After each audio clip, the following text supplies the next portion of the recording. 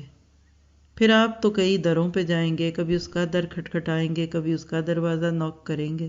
صبر کا مادہ نہ ہو تو کیا نماز ادا ہو سکتی ہے؟ سونے کو دل چاہتا، کھانے کو دل چاہتا، بولنے کو دل چاہتا، لیکن وَاسْتَعِینُوا بِالصَّبْرِ وَالصَّلَاةِ، اللہ نے صبر اور نماز کو جمع کر دیا. تو صبر کے بغیر نماز ادا نہیں ہوتی. صدقہ کرو تو صدقہ کیسے ہوگا اگر صبر نہ ہوگا؟ نفس پہ قابو پائیں گے تبھی تو اپنا مال دوسروں کو دیں گے. حج کی بات ہے تو حج صبر کے بغیر کیسے ہو سکتا ہے؟ وہ تو ایک ایک قدم پہ صبر کا ایک سفر ہے. صلہ رحمی کا حکم دیا تو اگر صبر نہ ہوا تو کیسے آپ برے سلوک کے جواب میں اچھا سلوک کریں گے؟ کوئی آپ کو تکلیف دے اور آپ اس کو سہولت دیں، کوئی گالیاں دے اور آپ پھول دیں، تو آپ صبر کے بغیر معاف نہیں کر سکتے. زکوٰۃ دی نہیں جا سکتی جب تک صبر نہ ہو. تو گویا کہ سارا دین صبر ہے، اور اسی کو پھر اینڈ پہ استقامت میں ڈھالتے ہیں. تو صبر کا انتہائی نام پھر استقامت ہے. پھر یہی ایثار ہے. قربانی بھی اصل میں صبر کا دوسرا نام ہے. ہجرت بھی صبر کا دوسرا نام ہے. ہم اس بارے میں صبر کی بہت سی داستانیں پڑھتے ہیں. کئی واقعات ہیں. پہلے 2 رکوع میں غیر مسلموں کے پروپیگنڈوں کے مقابلے میں مسلمانوں کے صبر کی بات ہے. Don't be reactionary. پھر وَكَذَلِكَ جَعَلْنَاكُمْ أُمَّةً وَسَطًا، امت وسط کی ذمہ داریاں نبھانے پہ صبر ہے. جب تک یہ صبر نہیں ہوگا امت کیسے یہ سارے کام کرے گی؟ اور حقیقت یہ ہے کہ اللہ نے آپ کو مجھے امت وسط کا مقام دے کر گویا کہ یہ بتا دیا کہ نبی کے بعد انسانوں تک دین کا پیغام پہنچانے کی ذمہ داری اے امت محمدیہ تم پر ہے. آج ہماری ذمہ داری ہے کہ حق کا پیغام غیر مسلموں تک پہنچائیں، مگر کیسے؟ کردار کے ذریعے، گفتار کے ذریعے. اور اس کے لیے پہلے خود دین سیکھنا پڑے گا، پھر دوسروں کو سکھانا ہے. اور مومن کی زندگی کا قبلہ اللہ کا حکم ہوتا ہے. اللہ جب جہاں جدھر موڑ دے انسان ادھر ہی مڑ جاتا ہے. بندہ مومن کا دل کمپس یعنی پرکار کی طرح ہے. جب اللہ کسی کام کے کرنے کا حکم دے تو ابراہیم علیہ السلام کی طرح وَإِذْ قَالَ لَهُ رَبُّهُ أَسْلِمْ قَالَ أَسْلَمْتُ لِرَبِّ الْعَالَمِينَ، یہ جملے بولے نہیں کر کے دکھایا. تو قبلے کی تبدیلی ایک بہت بڑی تبدیلی تھی. اس پر مسلمانوں کو صبر کی دعوت دی گئی کہ تم بس جھگڑوں میں نہ پڑنا، بیکار کی بحثوں میں نہ پڑنا. جہد سے کیا ہوتا ہے؟ فرقہ واریت چھوڑو. قبلہ تو امت کو جوڑنے کے لیے تھا تاکہ سب ادھر ہی منہ کریں. آپ دیکھیے کہ نماز پڑھتے ہوئے جب سب لوگ ایک ہی رخ پہ نماز پڑھتے ہیں تو کمرے میں کتنی گنجائش بن جاتی ہے. اور اگر ہر ایک ادھر سے ادھر، ادھر سے ادھر، ادھر سے ادھر منہ کر کے نماز پڑھے تو جگہ نہیں رہے گی. اسی طرح دلوں میں ایک دوسرے کے لیے جگہ نہیں رہتی جب ہم مختلف چھوٹی چھوٹی باتوں پہ اختلاف کر کے اپنے اتحاد کو توڑتے ہیں. پھر اسی طرح اسی پارے میں آیت 155 میں مصیبتوں، بیماریوں، دکھ اور بھوک جیسی مختلف قسم کی تکالیف پہ صبر. وَلَنَبْلُوَنَّكُمْ بِشَيْءٍ مِّنَ الْخَوْفِ وَالْجُوعِ وَنَقْصٍ مِّنَ الْأَمْوَالِ. پھر آیت 158 میں حضرت خاجرہ علیہ السلام، اسماعیل علیہ السلام کے صبر کی کہانی ہے. آیت 163 سے 164 میں ایک اللہ کی عبادت پر جمنے کا نام صبر ہے، شرک کی نفی ہے. آیت 166 میں اس صبر کی بات ہے جو ان لوگوں کو کرنا پڑے گا جنہوں نے اپنی ساری زندگی دوسروں کی آس پہ گزار دی کہ کل قیامت کے دن فلاں ہمیں بچائے گا، فلاں ہماری مدد کرے گا. کسی کے نام کے چڑھاوے دیے اور کسی کے لیے کچھ، لیکن قیامت کے دن وہ سب سے بیزار ہو جائیں گے. آیت 168 میں حلال اور طیب کھانے پر صبر کی بات ہے. 170 میں باپ دادا کے باطل طریقے چھوڑنے پر جو مخالفت ہوتی ہے اس پر صبر کرنا سکھایا جا رہا ہے. اور پھر آیت 177 میں لیس البر، آیت بر کی صورت میں نیکی کی مختلف قسموں پر صبر کی بات ہے. گویا کہ پورے کا پورا پارہ صبر کے ارد گرد گھومتا ہے۔ نیکیوں کی جتنی قسمیں ہیں اگر آپ اس میں قصاص کو دیکھیے آیت 178 میں تو اس پہ صبر ہے۔ پھر 183 سے آنورڈ روزے کی بات ہے تو روزہ تو ہے ہی صبر۔ پھر اس کے آگے شوہر اور بیوی کے تعلقات کے بارے میں باتیں ہیں، کہاں پیٹ اور فرج کے صبر کی بات ہے۔ آیت 188 میں رشوت سے رکنے پر صبر کی بات ہے۔ 191 سے 193 میں ظلم اور زیادتی اور حرام میں وہ باتیں جس سے روکا گیا اسے رکنے پہ صبر ہے۔ 196 آیت میں اور 197 میں حج کے دوران بےہودہ اور فحش باتوں اور شوہر بیوی کے تعلق، لڑائی جھگڑے اور نافرمانی کے کاموں سے رکنے کی بات پہ صبر ہے۔ 208 میں شیطان کی رغبتوں کے مقابلے میں اپنے آپ کو روکنے پہ صبر ہے۔ پھر آیت 212 میں اسلام کی وجہ سے جو مذاق اڑایا جائے اس پہ صبر کی بات ہے۔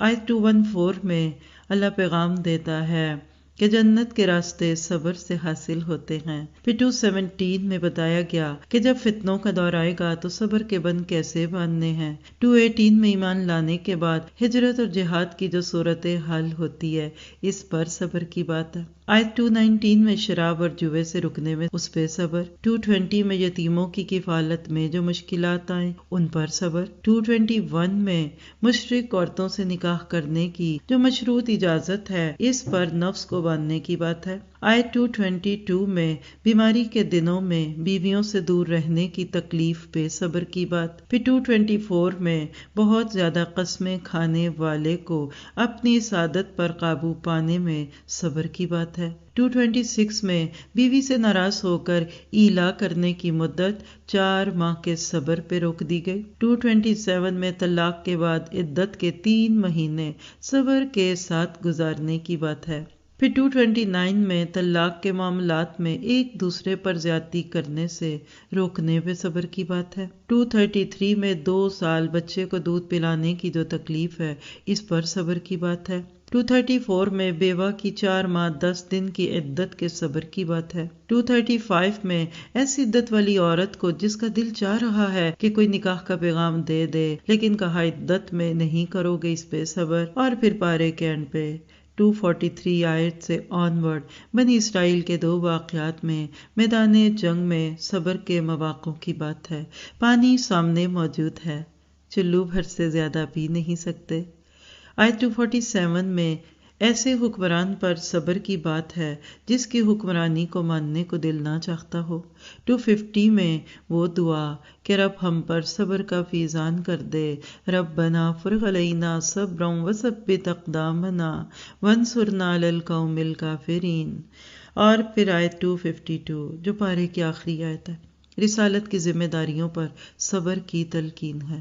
آپ دیکھیے کہ پارہ 142 البقرہ سے شروع ہوتا ہے اور 252 پہ جاتا ہے۔ ابھی میں نے جلدی میں آپ کو اتنی مختلف آیتیں بتا دی، شاید آپ کو بوجھل لگا ہو، لیکن حیرت نہ ہوئی کہ صرف 10 سے 15 منٹ کے بیچ میں ہم نے پورے پارے میں سے صبر کے اتنے نقطے لے لیے۔ اور اگر مصحف سامنے رکھ کر ہم اس کو دیکھیں سنیں تو ہم اور بھی فائدہ اٹھائیں۔ تو بات یہ ہے کہ صبر صبر اور صبر۔ قبلے کی تبدیلی سے جب بات شروع ہوئی، بالکل اسی طرح جب آج ہماری زندگیوں کے قبلے بدلتے ہیں تو بھی شور اٹھتا ہے۔ ایک وہ قبلہ ہوتا ہے جس کی طرف ہم منہ کر کے نماز پڑھتے ہیں 5 دفعہ دن میں۔ جس نبی کے ذریعے وہ قبلہ معلوم ہوا انہوں نے ہمیں زندگی گزارنے کے سارے قبلے سکھائے۔ شادیوں کا قبلہ کیا ہو، غم کے موقع پہ کیا ہو، کمائی کا قبلہ، گھرداری کا قبلہ، بیوی اور شوہر ہونے کے ناطے ذمہ داریاں کیسے ادا کرو، تو گویا کہ ہر معاملے کا ایک قبلہ ہوتا ہے۔ ہم سب نے اس میں سنت کو سامنے رکھنا ہے۔ حیرت کی بات ہے کہ جب نماز کا وقت آئے تو فیتے سے اور انچز ٹیپ سے قبلے کو ناپیں، 19-20 ہو جائے تو کہتے ہیں نماز نہیں ہوئی، فتوے دیے جاتے ہیں۔ لیکن جب ہم عملی میدان میں آتے ہیں تو ہمارے سارے قبلے کیوں بدل جاتے ہیں؟ ہم پھر اس وقت کیوں بھول جاتے ہیں؟ ہماری شادیوں کے قبلے دہلی کی طرف اور ہمارے لائف سٹائل نیو یارک کے ہوں، یہ کیا ہے؟ تو لہٰذا آپ نے میں نے اس سے یہ سیکھنا ہے کہ جب اللہ کا حکم آ جائے پھر سب کو چھوڑ دیجیے۔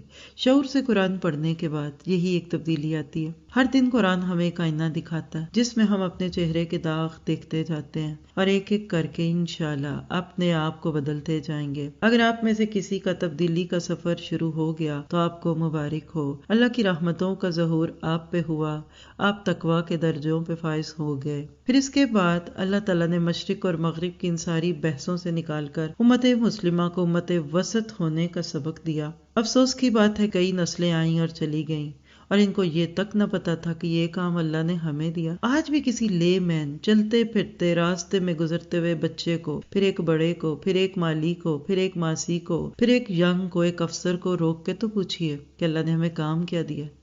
وہ آپ کے حال حلیے سے آپ کو دیندار سمجھ کر فوراً کہے گا نمازیں پڑھو۔ یعنی ہمارا دین نماز روزے سے شروع ہوتا ہے، حالانکہ وہ تو تیاری کے مراحل تھے۔ اصل کام امت وسط بننا ہے، لوگوں کو رب سے جوڑو۔ آدم علیہ السلام سے لے کے نبی صلی اللہ علیہ وسلم تک ہر دور میں اللہ نے نبوت کا تار جوڑے ہی رکھا، اور ایک وقت میں کبھی 2 بھی نبی آتے تھے، کبھی ایک علاقے میں ایک تو دوسرے میں۔ آدم علیہ السلام کے جنت میں نکلنے کے وقت جو وعدہ کیا گیا تھا کہ اب میں لوگوں کی ہدایت کا پیغام بھیجوں گا، نبی آئیں گے، کتابیں آئیں گی، پھر جو مان جائے گا اس کو جنت ملے گی۔ اللہ نے یہ وعدہ پورا کیا۔ پھر کیا ہوا؟ خاتم النبیین محمد مصطفیٰ مجتبیٰ صلی اللہ علیہ وسلم آ گئے، اللہ کے نبی آخری نبی بن کے۔ آپ کے بعد قیامت تک کے لوگوں کو یہ دین کون پہنچائے گا؟ ذرا سوچئے اللہ کے نبی نے کیا جواب دیا ہوگا۔ آپ نے فرمایا اب یہ کام میری امت کرے گی۔ آج میں اور آپ اس ذمہ داری کو محسوس تو کریں۔ جس نے اس ذمہ داری کو محسوس کر لیا اس کی زندگی کا قبلہ بدل گیا۔ اس نے اپنے آپ کو اس پیغام کی نشر و اشاعت کے لیے، ترویج کے لیے جو کر سکتا تھا اس نے اپنے آپ کو ڈیووٹ کر دیا۔ ہم کہتے ہیں ڈونیٹ کرو، اسلام کہتے ہیں ڈیووٹ ہو جاؤ، تم خود اللہ کے بن جاؤ۔ غیر مسلموں تک اسلام کی بات لے کر جانی تھی، ہم تو ابھی تک آپس میں ہی الجھ رہے ہیں۔ آج وہ لوگ جو ہدایت سے دور ہیں کل قیامت کے دن گریبان نہ تھامیں گے۔ اس وقت انسانیت کی چیخیں نکل رہی ہیں، دن بدن انسان لقد خلقنا الانسان فی احسن تقویم سے اتر کر ثم رددناہ اسفل السافلین پہ جا رہا ہے۔ انسان جانور بن گیا، ہم جنس پرستی عام ہو گئی، دنیا شرک اور برائی کا گڑھ تو تھی ہی، آج سٹریس ڈپریشن ہے۔ کیوں؟ آج امت مسلمہ نے یہ کام چھوڑ دیا۔ کسی جگہ صفائی کے کام پہ معمور کمپنی کام چھوڑ دے تو وہاں گزرنا محال ہو۔ آئیے خود سے چند سوال کرتے ہیں، کیا میں غیر مسلموں کو اسلام کا پیغام دینے کی کوشش کرتی ہوں؟ کیا مجھے ذمہ داری کا احساس ہے؟ کیا میں اپنے ہمسائے کو پیغام دے چکا؟ کیا میں اپنے ساتھ کام کرنے والوں کو رب کا پیغام دے چکا؟ اسی طرح ہم میں سے ہر عورت اور مرد اپنے ارد گرد رہتے ہوئے لوگوں سے اپنے آپ کو شروع کریں، اپنا محاسبہ کریں گے، اور خاص طور پہ ہم غیر مسلم ملکوں میں رہنے والے کتنی سہولتوں میں پلتے ہیں، نہ جانے وہاں جا کر کیا ہونے والا ہے، کون کون ہمارے گریبان نہ تھامے گا۔ آپ کے کسی کی امانت ہو اور آپ واپس نہ کریں تو اس کو حق ہے کہ کل آپ پہ کلیم کر دے۔ یہ اسلام کی امانت ہمارے ہاتھوں میں دوسروں کے لیے تھی۔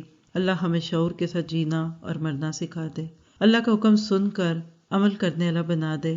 پھر اس کے بعد آپ دیکھیے کہ اللہ نے ذکر کی بات کی نا، تو ذکر کیا ہے؟ ہر وقت اللہ کو یاد رکھنا۔ ایک ہوتا ہے کسی کو یاد کرنا اور ایک ہوتا ہے کسی کو یاد رکھنا۔ یاد اس کو کرتے ہیں جو بھول جائے، تو اللہ تو بھولنے والی ہستی ہی نہیں ہے۔ اس لیے اللہ تعالیٰ ہمیں بتاتے ہیں کہ تم اپنے آپ کو اللہ سے جوڑ دو۔ کب یاد رکھیے؟ ہر وقت یاد رکھیے، گناہ کرتے ہوئے بھی یاد رکھیے، نماز پڑھتے ہوئے بھی یاد رکھیے۔ بندے مومن کو اللہ کبھی نہیں بھولتا، اور جس قدر قرب محسوس کریں گے اتنا اللہ تعالیٰ کے ساتھ اپنے آپ کو جوڑیں گے۔ تو آپ کہہ سکتے ہیں کہ پھر صبر کیا ہے؟ استقامت، ایثار اور قربانی، مصیبتوں اور تکلیفوں پہ صبر، اللہ کی فرما برداری کرنے پہ صبر، گناہوں سے خود کو روکنے پہ صبر، تقدیر پر راضی رہنے کا صبر، اعضاء کا صبر، جذبات کا صبر، پورے کا پورا دین ہی صبر ہے، اور جنت کے راستے صبر سے حاصل ہوتے ہیں۔ پھر اسی پارے میں تکلیف کے وقت پڑھنے کی ایک دعا سکھائی گئی، انا للہ و انا الیہ راجعون، اللہم اجرنی فی مصیبتی واخلف لی خیرا منہا۔ اللہ کے نبی نے یہ الفاظ بتا دیے، تو جب کوئی تکلیف آئے تو یہ دعائیں مانگیے۔ پھر آپ دیکھیے کہ صبر کا متضاد بے صبری ہوتی ہے، یعنی سننے کے بجائے بولنا شروع کر دینا، کسی کی بات کاٹنا، کسی کے بارے میں جلد رائے قائم کر لینا، اس سے بھی اپنے آپ کو بچانا ہے ہم نے، اور پھر اللہ کے گھر کو آباد کرنے کے لیے ایک گھرانے کے صبر کی بات ہے۔ ان الصفا والمروۃ من شعائر اللہ، ابراہیم علیہ السلام اور بی بی ہاجرہ کے ذریعے اللہ نے یہ بات ہمارے لیے حجت بنا دی کہ ہم اپنے گھروں کو دیکھتے رہ جائیں گے تو اللہ کی طرف لوگ نہیں آ پائیں گے۔ آج خانہ کعبہ کی رونق اور آبادی کو دیکھیے اور اس بوڑھے میاں بیوی اور ایک معصوم بچے کے صبر کو یاد کیجیے، پھر اس کے بعد کائنات پہ غور و فکر کی دعوت ہے۔ رب کی معرفت جس طرح قرآن پڑھنے سے ملتی ہے، اس طرح کائنات پہ غور کرنے سے ملتی ہے، کیونکہ قرآن اللہ کا قول ہے اور کائنات اس کا فعل ہے۔ اور جب اللہ کی معرفت ہو جاتی ہے پھر اس سے محبت آتی ہے، پھر اس سے محبت ہوتی ہے۔ والذین آمنوا اشد حبا للہ، پھر اللہ کا تعالیٰ کے احکامات ماننا آسان ہو جاتے ہیں۔ تو آئیے ذرا اپنے آپ سے پوچھئے، کیا میرے دل میں سب سے زیادہ اللہ کی محبت ہے؟ سب محبتوں کو پیچھے چھوڑ کر مومن اللہ سے محبت میں شدید ہوتا ہے۔ اگر کسی بات میں ٹکراؤ ہو جائے، چاہے اپنے نفس کے ساتھ، اپنے گھر والوں سے، اپنے معاشرے، خاندان اور برادری سے، تو سب کو ناراض کر کے ایک رب کو راضی کر لیتی ہوں۔ لیکن شیطان راستے میں روڑے اٹکاتا ہے، اس کے وار سامنے آتے ہیں، اپنا بن کر آتا ہے، اچھے کو برا اور برے کو اچھا کر کے دکھاتا ہے، ایک طرف عیش و عشرت کی رغبت دلاتا ہے، دوسری طرف فقر سے ڈراتا ہے۔ اور جب ہم آیت بر پڑھتے ہیں تو پتہ کیا چلتا ہے کہ نیکی چند ریچولز کا نام ہی نہیں، لا الہ الا اللہ کہنے سے لے کر ہر چھوٹی بڑی نیکی ایک درخت کی طرح اسلام کا بھرپور اظہار ہے۔ جڑوں سے لے کر تنا، تنوں سے شاخیں، شاخوں پہ پتے اور پھر پھل پھول، تو چھوٹی نیکیاں اور بڑی نیکیاں کرو، ہر قسم کی نیکی کرو۔ پھر اس میں وصیت کے احکامات ہم نے دیکھے کہ وصیت کتنی ضروری ہے، زندگی میں کر دینی چاہیے۔ اور ایک مرنے والا یا مرنے سے بعد میری دولت میرے مال کا کیا ہو، 1/3 سے زائد کی وصیت نہیں کی جا سکتی، باقی ورثاء کا ہے۔ وصیت کا حقدار صرف وہ ہے جس کو وراثت میں حصہ نہیں ملنا تھا، اور یاد رکھیے اسلام کسی کا حق نہیں مارتا۔ پھر ہم نے اس میں رمضان کے روزوں کی رغبت دیکھی، کیسے روزے رکھتے رکھتے عید کا دن آ جائے تو پھر تکبیرات کہو، عید کی نماز پڑھو، عید کے دن سوتے نہ رہ جاؤ، نیکیوں کی توفیق ملنے پہ اللہ کا شکر ادا کرو۔ اور رمضان کے فوراً بعد حرام سے رکنے کی باتیں کر کے بتایا کہ رمضان میں حلال سے رکو گے تو غیر رمضان میں حرام سے رکنا آسان ہوگا۔ اور باطل مال میں رشوت بھی ہے، سود بھی ہے۔ اور پھر اس کے بعد چاند سے متعلق کچھ توہمات کی تردید کی گئی، بڑھتا چاند، گھٹتا چاند۔ آج ہمارے ہاں بھی یہ بیکار باتیں ہیں، چڑھتے چاند کی تاریخوں میں شادی رکھو، 13 کے بعد نہیں رکھو۔ یاد رکھیے گھٹتی تاریخوں کو منحوس کہنا، بڑھتے چاند کو برکت والا کہنا، اسلام کا اس سے کوئی تعلق نہیں۔ بات تو یہ ہے کہ اسلام کو نافذ کرو، اپنی ذات سے شروع کرو، پہلے علم اور تبلیغ کرو، علم لو، سیکھو، سکھاؤ، اور سب تک علم کی روشنی کو، اس قرآن کی شمع کو روشن کرتے جاؤ۔ جب بات نہ بنے، جب قلم نہ اٹھیں، جب لوگ تمہیں مارنے آ جائیں، پھر کسی شرط کے ساتھ، پھر شرائط کے ساتھ قتال کی بھی اجازت ہے۔ قتال کی شرائط کیا ہیں؟ نمبر 1، اللہ کے دین کا غلبہ مقصود ہو، نہ مال غنیمت نہ کشور کشائی، فتنے، ظلم یا زیادتی کا خاتمہ ہو، عبادت گاہوں میں بیٹھے عبادت گزاروں کو نہ پکڑا جائے، عورتوں، بچوں، بوڑھوں اور معذوروں پہ ہاتھ بھی نہ اٹھایا جائے، اور پھر یہ سارے مینرز یوز کرتے ہوئے تم آگے سے آگے بڑھو۔ آج میں اور آپ خواہش کرتے اور دعا بھی کرتے ہیں کہ اللہ دین کو غالب کرنے میں ہماری مدد۔ دین کے غلبے کے لیے کس چیز کی ضرورت ہے؟ نمبر 1، علم کی، علم حاصل کیجئے۔ دوسری بات، مال لگائیے۔ جب مسلمان اپنا مال روک کے رکھتے ہیں تو اللہ کی طرف سے پھر دشمن کو مسلط کر دیا جاتا ہے۔ ظاہر ہے کہ جب جنگ ہوگی تو ہتھیاروں کی ضرورت تو پڑے گی۔ آج کے مسلمانوں کا مزاج کیا ہے کہ سب سے زیادہ خرچ لغویات اور فضول کاموں پہ کرتے ہیں۔ ہمارے دلی جذبات کی آئینہ دار ہماری دعائیں ہوتی ہیں۔ خود کو اپنی دعاؤں کے آئینے میں پہچانیں، خود کو اپنی دعاؤں کے آئینے میں دیکھیں، ہماری سوچیں، ہماری کوششیں کس کی طرف ہیں، ہمارے اعمال کیسے ہیں، کہ ہم صرف اپنی ذات کے لیے تو نہیں جی رہے۔ جو دنیا میں صبر نہیں کرے گا اس کو آخرت میں نہ ختم ہونے والے عذاب پر صبر کرنا پڑے گا۔ پھر ایک اور صبر ہے، اور وہ کہ عقیدے کے اختلافات کے باوجود ایک دوسرے کو برداشت کرنا سیکھو۔ جہالت، ابا پرستی، انا، تکبر، فرقہ واریت، یہ وہ روڑے ہیں جن کو ایک ایک کر کے ہٹا دو۔ اور پھر پارے کے اینڈ پہ نجی زندگی کے مسائل، کہیں نکاح، کہیں طلاق، کہیں عدت، ان سب کا حل کیا ہے کہ تمہاری جانیں، مال اور عزت دوسروں پر حرام ہے۔ تو آخر میں یہی پیغام دوں گی کہ امت مسلمہ دنیا میں اللہ کے دین کے نمائندے بن کر آئے۔ ہم نے یہ پیغام حق پوری دنیا کو پہنچانا ہے، لوگوں کی روحانی بھوک کو مٹانا ہے، قرآن کو عام کرنا ہے، اور جو علامہ اقبال کہہ گئے کہ لب پہ آتی ہے دعا بن کے تمنا میری، آج ہماری بھی یہی تمنا ہونی چاہیے کہ ہر جگہ میرے چمکنے سے اجالا ہو جائے، اور وہ دعا جو اینڈ پہ ہے، ربنا افرغ علینا صبرا وثبت اقدامنا وانصرنا علی القوم الکافرین۔ اے ہمارے رب، ہم پر صبر کا فیضان کر دے، ہمارے قدم جما دے، اور اس کافر گروہ پر ہمیں فتح نصیب فرما۔ اللہ تعالیٰ آپ کو مجھے امت وسط کی ذمہ داریاں ادا کرتے ہوئے، صبر کے ساتھ جیتے ہوئے اس جنت تک پہنچا دے کہ جدھر جانے کے بعد دنیا کا ہر مسئلہ، ہر غم دور ہو جائے گا، اور اللہ ہماری نسلوں کو اسلام پہ رکھے۔ سبحانک اللہم وبحمدک، اشہد ان لا الہ الا انت، استغفرک واتوب الیک۔ السلام علیکم ورحمۃ اللہ وبرکاتہ۔